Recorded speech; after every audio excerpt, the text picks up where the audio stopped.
What's up everyone, welcome back to Lace-Up Channel. My name is Mickey. In this video, I'm going to give you everything there is to know about reorder points. What is a reorder point? Why is it important? And last but not least, how to calculate your own reorder points. Anyways, let's get right into it. So guys, what is a reorder point? A reorder point is an inventory value associated to an item that triggers a corresponding replenishment should the inventory breach below that level. Let me give an example. Let's say that I distribute bananas. I've got 50 bananas sitting in my warehouse and my reorder point for bananas is 25. This means that the moment my inventory goes below 25, an alert is triggered that generates a purchase order, sends it to my vendor so that they can then replenish my bananas. Pretty straightforward, guys. So why is this important? Well, people who maintain an accurate reorder point capitalize on the maximum amount of sales that they can have and minimize the amount of wasted money on product within the warehouse.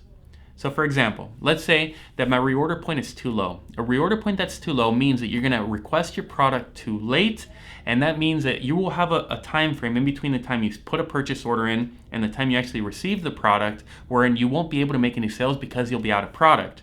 So low reorder point yields lower sales. That's simple. If we go to the flip side, let's think about high reorder points. Well, high reorder point means that we're reordering too frequently. So the time at which I put the purchase order and I receive the product is faster than the time I'm selling the product in my warehouse. This means that product starts accumulating over time and I end up having a bunch of wasted capital sitting in product in a warehouse that doesn't move, and that eventually will eat away at my profit margin. So you want to have a reorder point that's just right.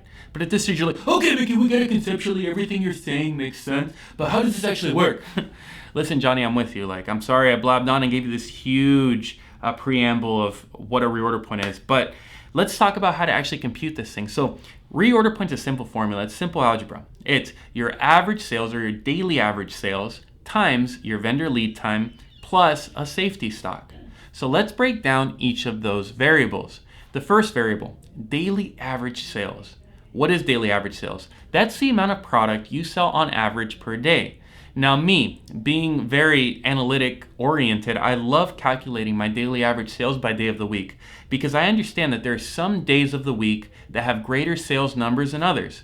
So the way I like to do this is I'll take all of my Mondays for the month, add them together and divide them by the number of Mondays in that month. And I'll do that for every day from Monday to Sunday, and I'll compute a daily average value per day of the week. Now it's quite simple. All I have to do is take the number of days between now and the vendor arriving to compute what I'm going to sell through in the period that the vendor is going to take to get here. So that's a good segue into lead time. Now that you know what daily average sales is, let's talk about lead time. Lead time is the amount of days that the vendor takes to get here.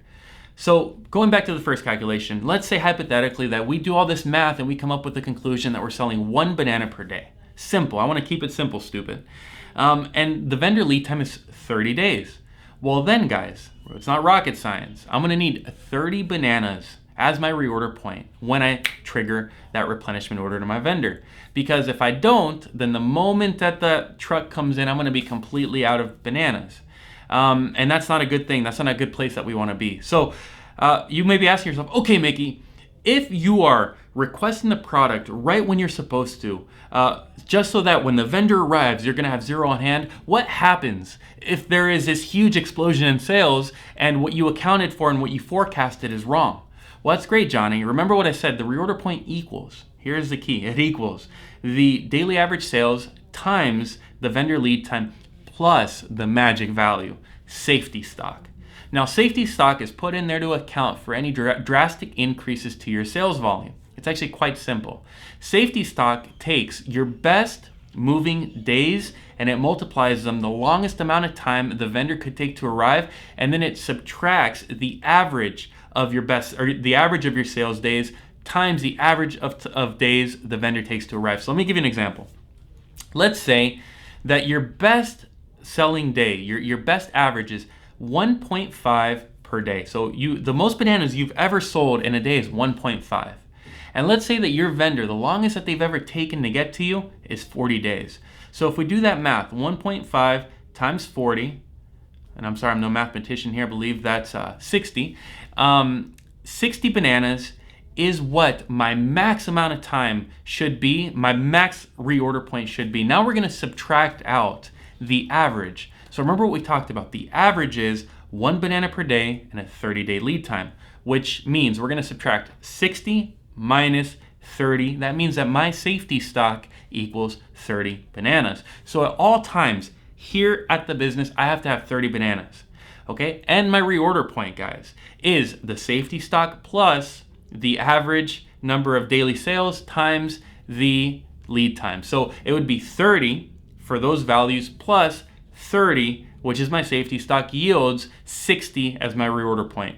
Guys, that is how we just calculated the reorder point. I'm sorry I got so analytical. Hopefully the figures and everything up on the screen helped you visualize how to make your reorder point. But the point is, the moment that your inventory level hits that reorder point, we want to take into account the best performing or best selling eras or periods of time of your business. We want to take into account the longest possible lead time that the vendor could take, and we want to incorporate that into that reorder point. Hence the reorder point being a factor of your daily average sales times your lead time plus your safety stock. Anyways, guys, I hope that you enjoyed that video and that now you can better compute and calculate that reorder point. If you did, go down below, give me a big thumbs up, give me a subscribe, and I look forward to seeing you next video. Take care.